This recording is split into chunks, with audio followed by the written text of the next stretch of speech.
November 11th, 1918. All across the Western Front, the clocks that were lucky enough to escape the 4 years of shelling chimed the 11th hour. And with that, the First World War came to an end. From 10 o'clock to 11, the hour for the cessation of hostilities, the opposed batteries simply raised hell. Not even the artillery prelude to our advance in the Argonne had anything on it. To an attempted advance was out of the question. It was not a barrage. It was a deluge. Nothing quite so electrical in effect as the sudden stop that came at 11 a.m. has ever occurred to me. It was 10:60 precisely, and the roar stopped like a motor car hitting a wall. The resulting quiet was uncanny in comparison. From somewhere far below ground, Germans began to appear. They clambered to the parapets and began to shout wildly. They threw their rifles, hats, bandoliers, bayonets, and trench knives toward us. They began to sing. Lieutenant Walter A. Davenport, 101st Infantry Regiment, U.S. Army.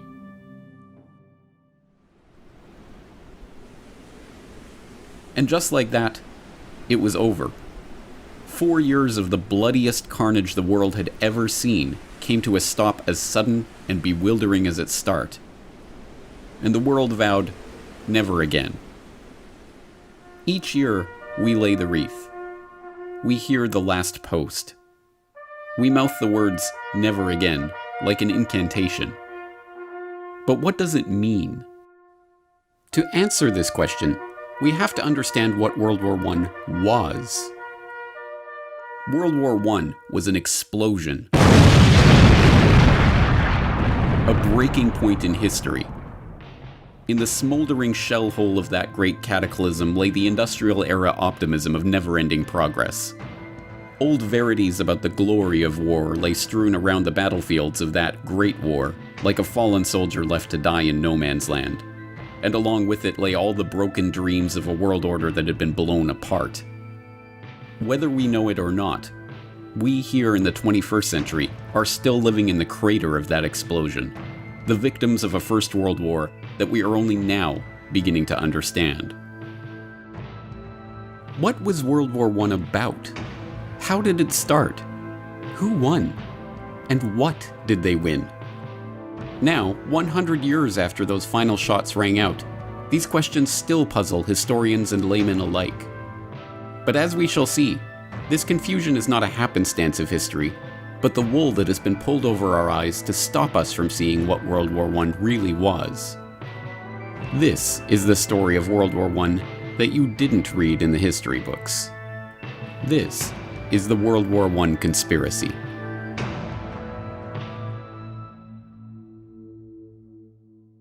June 28, 1914. The Archduke Franz Ferdinand, heir to the Austro-Hungarian throne, and his wife Sophie are in Sarajevo for a military inspection. In retrospect, it's a risky provocation, like tossing a match into a powder keg. Serbian nationalism is rising, the Balkans are in a tumult of diplomatic crises and regional wars, and tensions between the Kingdom of Serbia and the Austro-Hungarian Empire are set to spill over. But despite warnings and ill omens, the royal couple's security is extremely lax. They board an open-top sports car and proceed in a 6-car motorcade along a pre-announced route. After an inspection of the military barracks, they head toward the town hall for a scheduled reception by the mayor. The visit is going ahead exactly as planned and precisely on schedule. And then, the bomb goes off.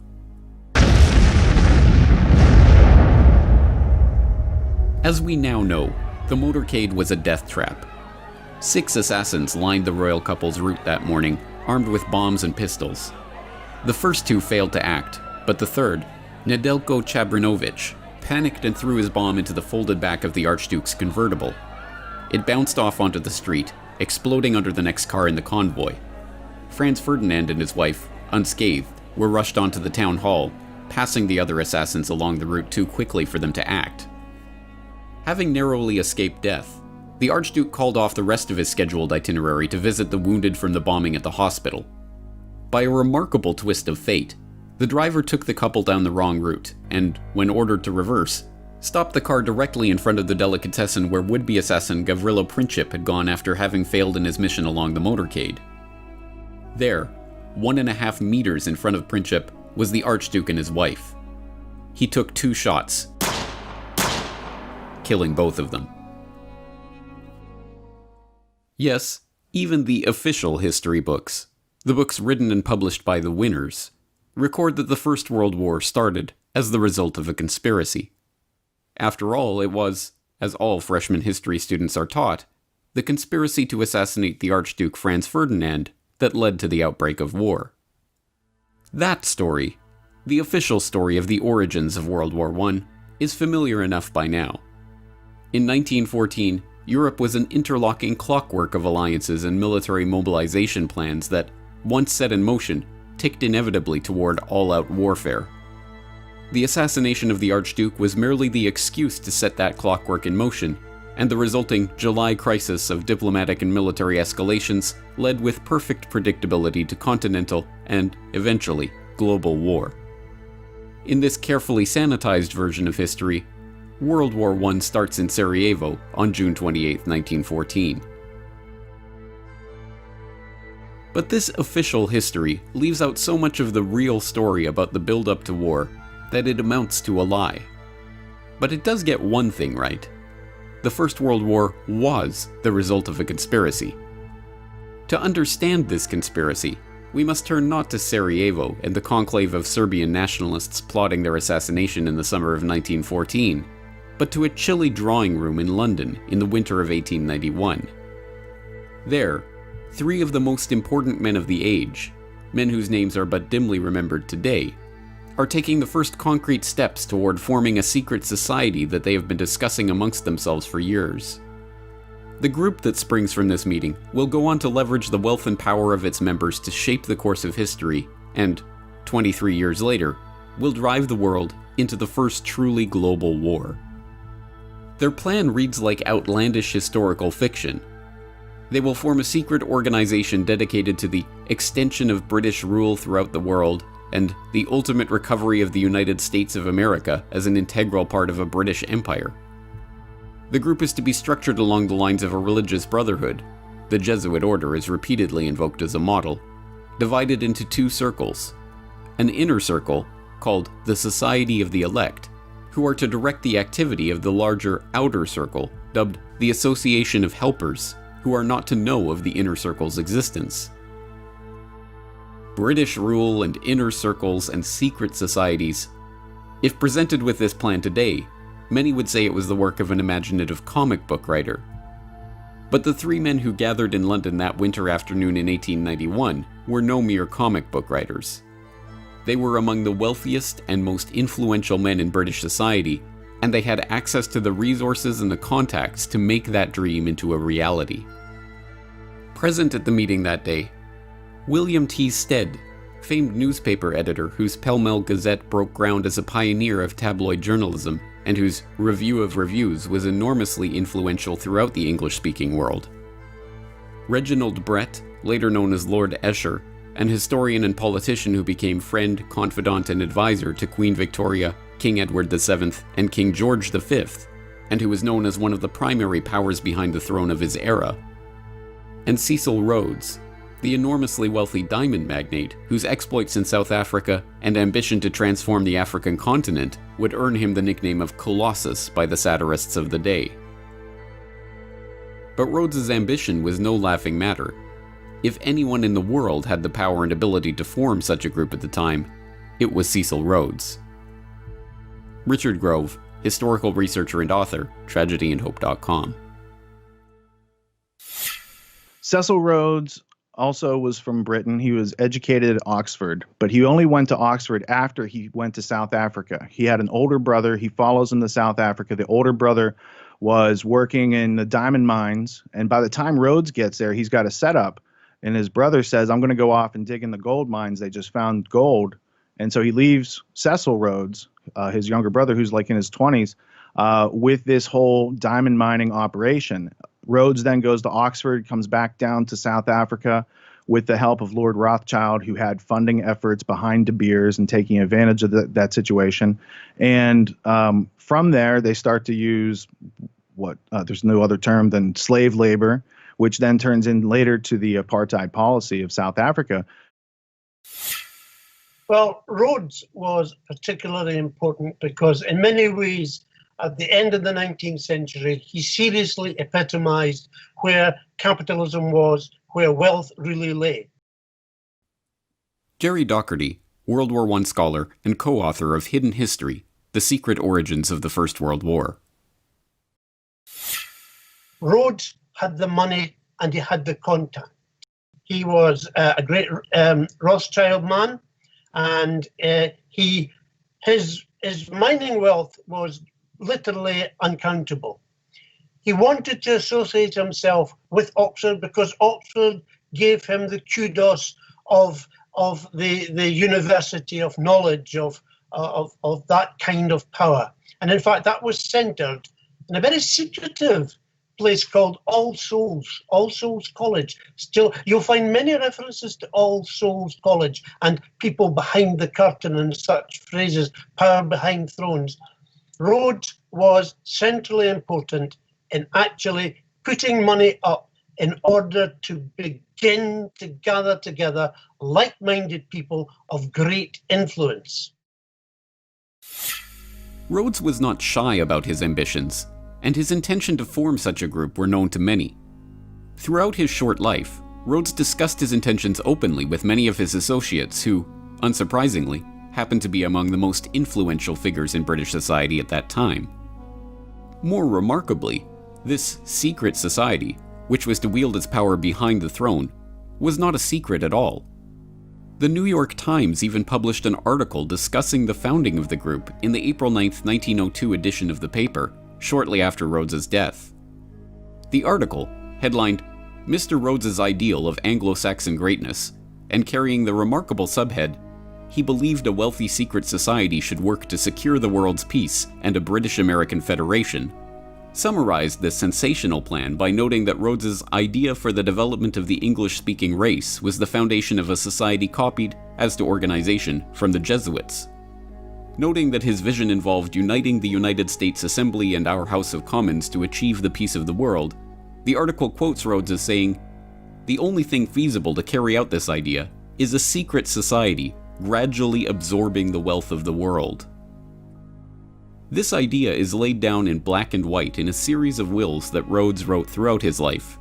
Wills that not only laid out his plan to create such a society and provided the funds to do so, but, even more remarkably, were collected in a volume published after his death by co-conspirator William T. Stead.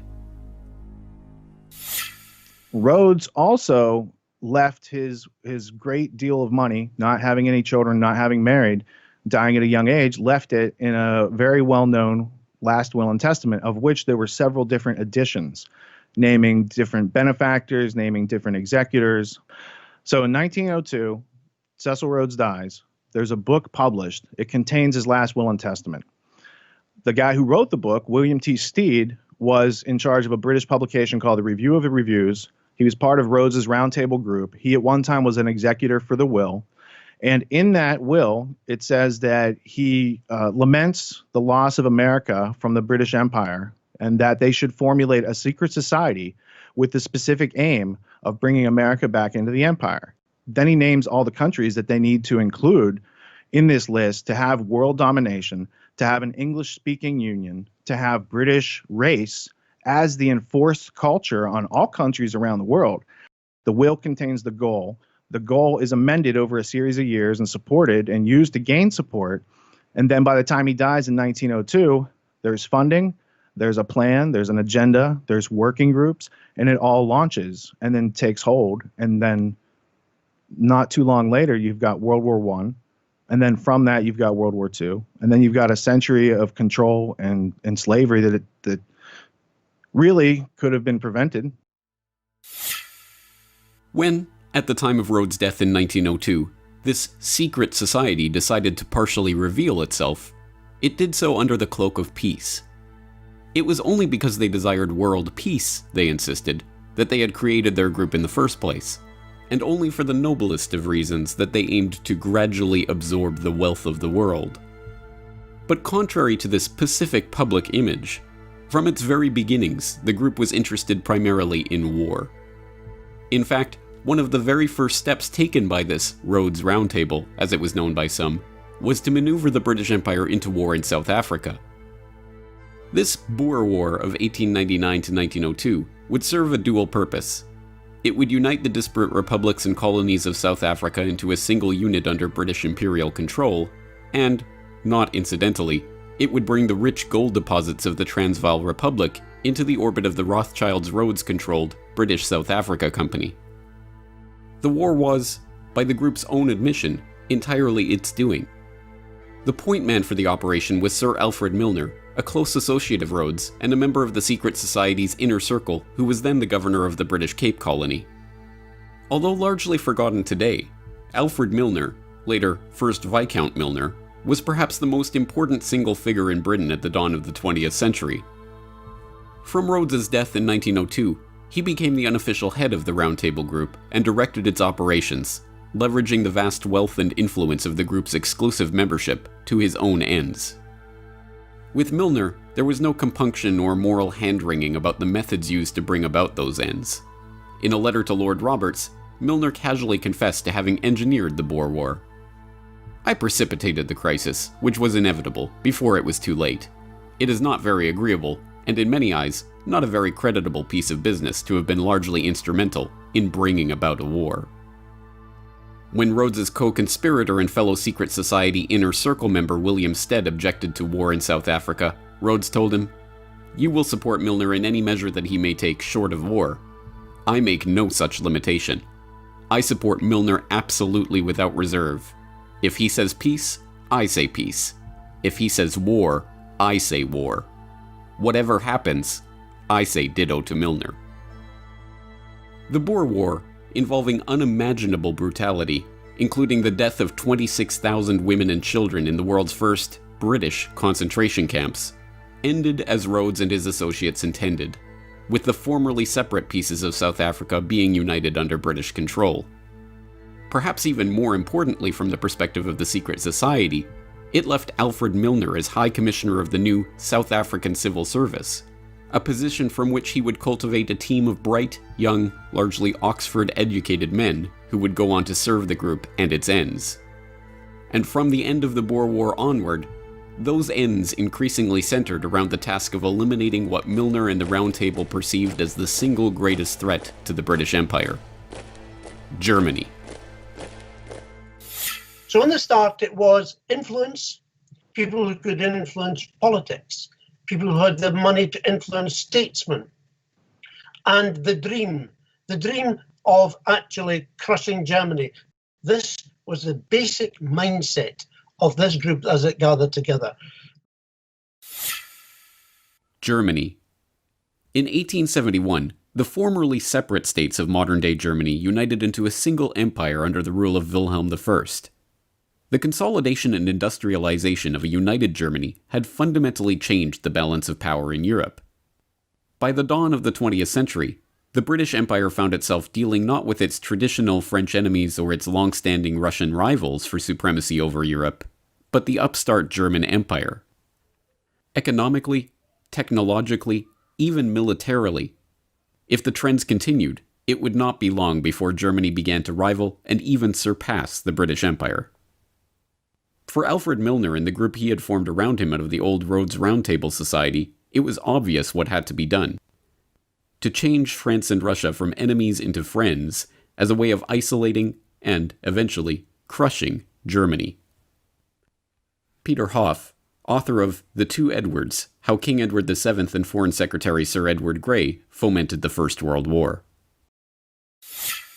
Yes, well, from the British perspective, Germany, after their unification in 1871, they became very strong very quickly. And this over time, this worried the British more and more. They began to think that Germany represented a challenge to their world hegemony.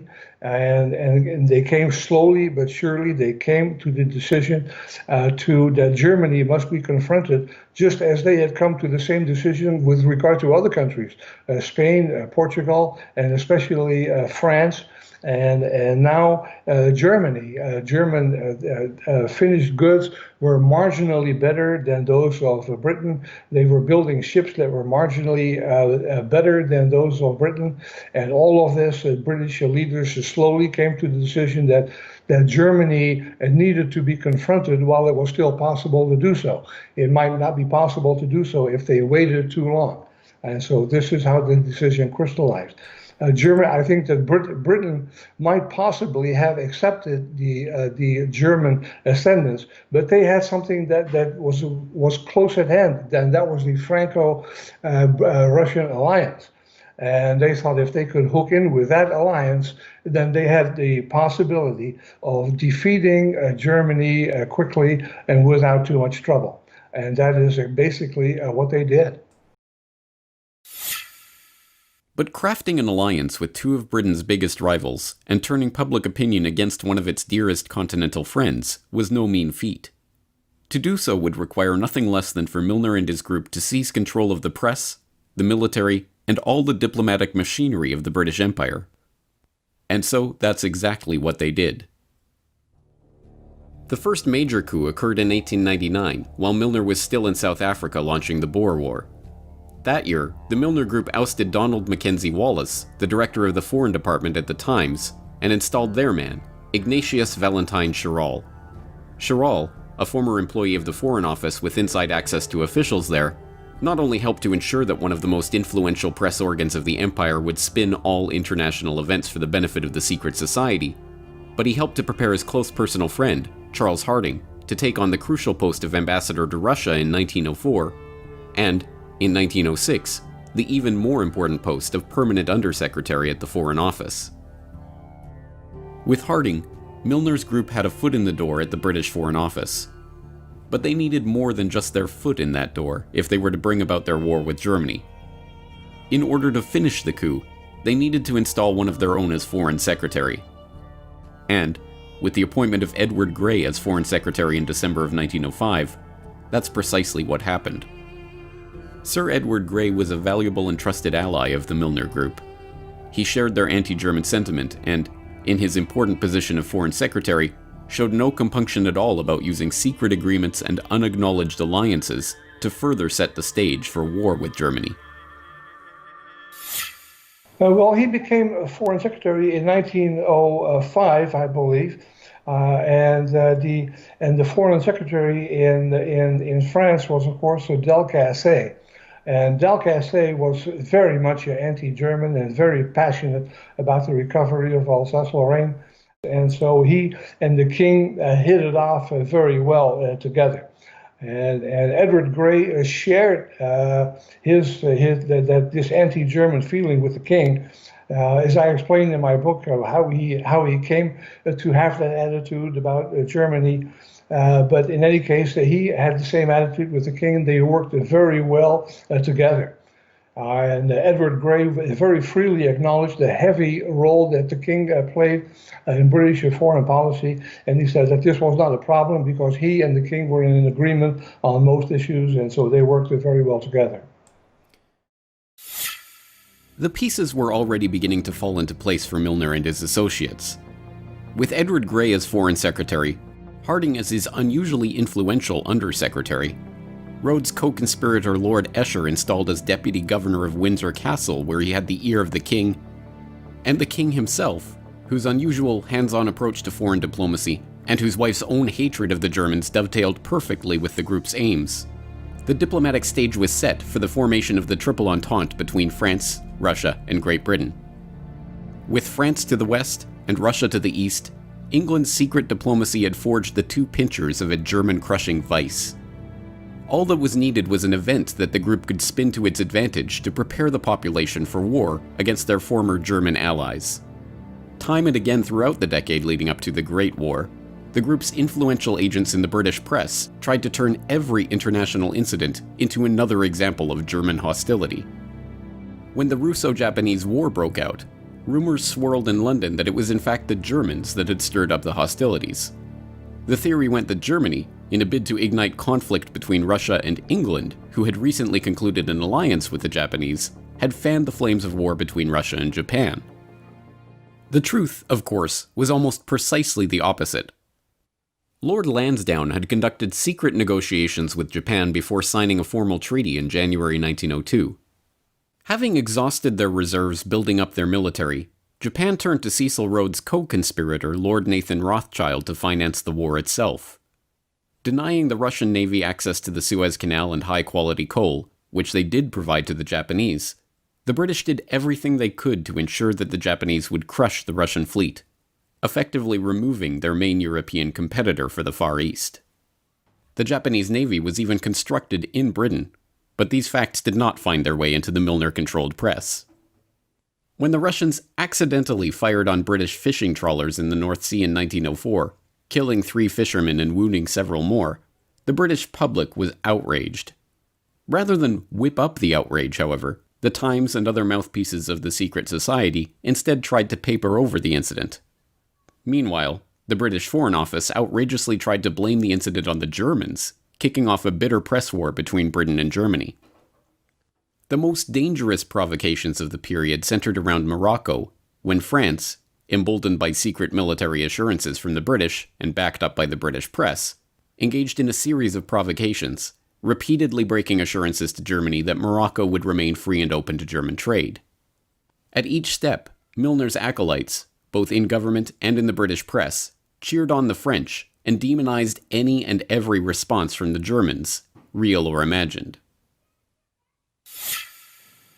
Given that we're living in a world of territorial aggrandizement, there was a concocted incident over Morocco and the allegation that Germany was secretly trying to take over the British-French influence in Morocco, and that literally was nonsense.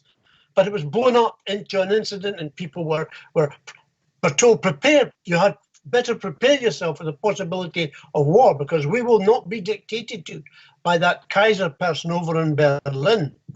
One of the incidents, which I would need to make reference to get the date perfectly right, referred to a threat. Well, it seemed it was portrayed as a threat. It was no more than a threat than a fly would be if it came into your room at the present moment, of a gunboat sitting off the coast of Africa. And it was purported that this was the sign that, in fact, Germany was going to have a deep water port and they were going to use it as a springboard to interrupt British shipping. When we researched it, Jim and I discovered that the size of that so-called gunboat was physically smaller than the King of England's Royal Yacht. But history has portrayed this as a massive threat to the British Empire and its masculinity, if you like, because that's how they saw themselves. Ultimately, the Moroccan crises passed without warfare because, despite the best efforts of Milner and his associates, cooler heads prevailed. Likewise, the Balkans descended into warfare in the years prior to 1914, but Europe as a whole didn't descend with them. But, as we well know, the members of the Round Table in the British government, in the press, in the military, in finance, in industry, and in other positions of power and influence eventually got their wish. Franz Ferdinand was assassinated, and within a month, the trap of diplomatic alliances and secret military compacts that had been so carefully set was sprung. Europe was at war. In retrospect, the machinations that led to war are a masterclass in how power really operates in society. The military compacts that committed Britain, and ultimately the world, to war had nothing to do with elected parliaments or representative democracy. When Conservative Prime Minister Arthur Balfour resigned in 1905, deft political manipulations ensured that members of the Round Table, including Herbert Henry Asquith, Edward Grey, and Richard Haldane, 3 men who Liberal leader Henry Campbell Bannerman privately accused of Milner worship, seamlessly slid into key posts in the new Liberal government and carried on the strategy of German encirclement without missing a step. In fact, the details of Britain's military commitments to Russia and France, and even the negotiations themselves, were deliberately kept hidden from members of Parliament and even members of the cabinet who were not part of the secret society. It wasn't until November 1911, a full 6 years into the negotiations, that the cabinet of Prime Minister Herbert Henry Asquith started to learn the details of these agreements that had been repeatedly and officially denied in the press and in Parliament. This is how the cabal functioned: efficiently, quietly, and, convinced of the righteousness of their cause, completely uncaring about how they achieved their ends. It is to this clique, not to the doings of any conspiracy in Sarajevo, that we can attribute the real origins of the First World War, with the 9 million dead soldiers and 7 million dead civilians that lay piled in its wake. But for this cabal, 1914 was just the start of the story. In keeping with their ultimate vision of a united Anglo-American world order, the jewel in the crown of the Milner Group was to embroil the United States in the war, to unite Britain and America in their conquest of the German foe. Across the Atlantic, the next chapter in this hidden history was just getting underway.